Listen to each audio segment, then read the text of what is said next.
दिनै 27 जानुवारि 2022 अर्थात बिटिआर एकर्डनि नैथि जि गोरोबथा सान बेखौ जोङो सुबाइजार ब्लक कमिटि इउ.प.लाबो नैबे बलामगुरि प्राइमारि इउ.प.एल अफिसनि लांगोनायाव दिनै गाजा गोमजायै फालिबाय।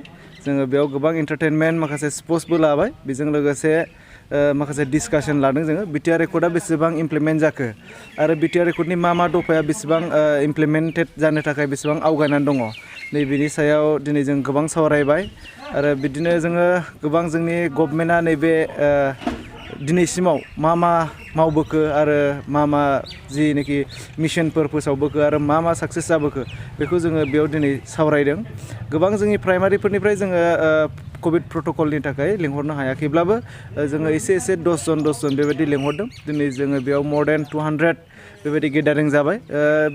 जोंनि दिनैनि सेकेन्ड बिटिआर एकर्ड डे बेयो जोबोद कालारफुल जादों। मोसानाय दामनाय देनाय बेजोंनो जोङो दिनैनि दिनखौ बारहोहरबाय आरो गोबाङानो दिनै गोजोननाय मोन्दों। दिनै बिटिआर एकर्डआ 2 बोसोर जाबोबाय, गोबां बिनि क्लजेसफ्रा इमप्लिमेन्ट जाबाय।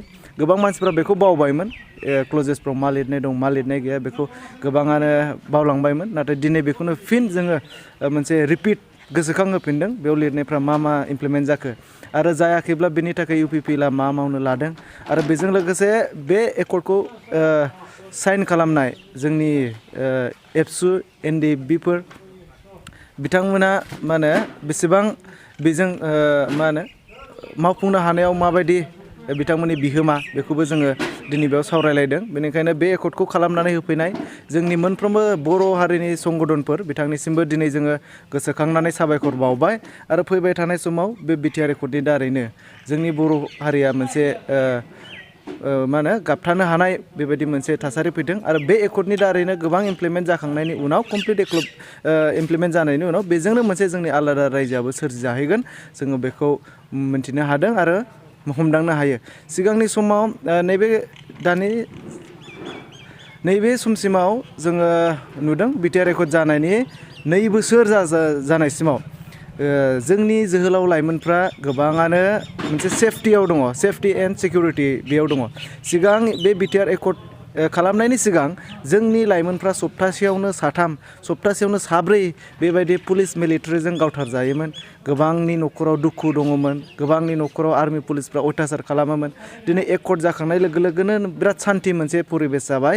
बेबायदिनो बयबो गोजोननाय थानो हाबाय, बयबो गोजोननाय मोनबाय आरो लोगोसे आउटसाइड जोंनि बिटिसिनि जि बर'फोर बिथांमोननि थाखायबो दिनै बे एकर्डनि दारैनो मोनसे बेबायदिनो गावखुंथाय राहा बेबायदि जों मोननो हादों आरो लोगोसे जोंनि जि एन.ड.बि बिथांमोनाबो जेलनिफ्राय गनायनि जि राहा बे प्रसेसा सोलिबाय थादों होननानै जों मिथिनो मोन्दों जोंनि गिदिर गोलावफोरनिफ्राय आरो बिथांमोना थाबैनो उदां जाजोबगोन आरो बिथांमोननि जि केसफोर बिसोरो उइथड्र जाजोबसिगोन होननानै जोङो मिथिनो मोन्दों।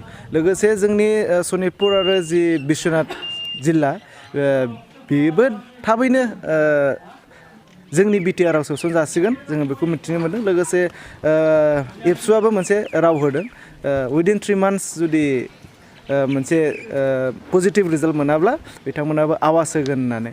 दा जोङो बेजोंनो मोनसे हमदांनो हायो जे जोंहा बिटिआर एकर्ड जानायनि उनाव बेखौ जुदि मावफुङाब्ला मोनसे आवाज होग्रा बेबायदि एबसु आफादबो दंखायो आरो जोंनि गोबां बर' हारियानो बेयाव मोनसे आवाज दैखांखागोन। बेखायनो बारा साननांगौ गैया। दासो 2 बोसोर बिटिसि एकर्डखौ 2003आव खालामदोंमोनब्लाबो 2003सो मोनसे रुल्सजों सोलिनाय बायदि बा मोनसे बेबायदिनो डेम'क्रेसि भाबै जोङो मोनलांनो हादोंमोन। बेनिखायनो दाथ' 2 बोसोरल'सो जादों बिटिसिआ आरो साइन होग्रा बिथांमोननि आखायावनो जोंनि बिटिआर एकर्डआ बा बिटिआर जि गावखुंथाय बेखौ सालायनाया जोंनि बे एकर्डखौ साइन होग्रा बिथांमोननि आखायावनो दा दङ। बेनिखायनो बिथांमोनानो सहि होदों, बिथांमोनानो एकर्ड खालामदों जेब्ला आरो बिथांमोना दा खुंगिरि जानायलाय बिसोरो इमप्लिमेन्ट खालामखागोन आरो बिसोरो बेखौ मावफुंनो थाखायनो एकर्ड खालामखादों। जोंहा बेयाव फोथायनाय दङ। सम आरो थासारिखौ नायनानै बोथोरखौ नायनानै फैबाय थानाय समाव बिटिआर एकर्डआ 100% बेबायदिनो इमप्लिमेन्ट जागोन आरो बेजों लोगोसे जोंनि जि मिजिं सिमां बेबो 100% एचिभ जाहैगोन होननानै जोंहा मोनसे फोथायनाय दङ।